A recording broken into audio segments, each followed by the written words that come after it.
Welcome to Samba Samba. Enjoy the video. In this video, I will explain how to change Jeep compass oil. First, gather your tools. A socket wrench, an oil filter wrench, and a drain pan are essential. You will also need new engine oil, typically 5 to 6 quarts, and a new oil filter. Make sure your Jeep is on a level surface and the engine is slightly warm, but not hot, for optimal oil flow. Safety first, so consider wearing gloves and eye protection.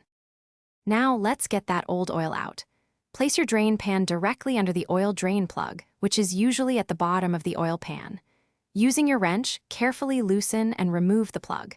The old oil will begin to flow out, so be ready.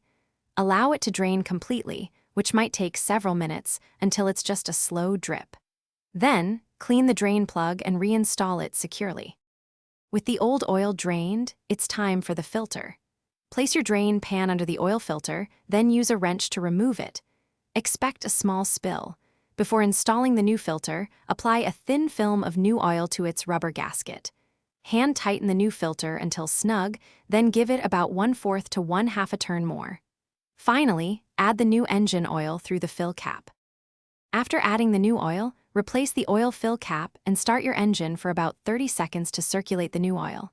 Turn it off, wait a few minutes, then check the oil level with the dipstick, adding more if necessary to reach the full mark. Double-check for any leaks around the drain plug and the new oil filter. Remember to dispose of your old oil responsibly. Also, be sure to check the description for a link to some great socks and other deals. Thanks for watching.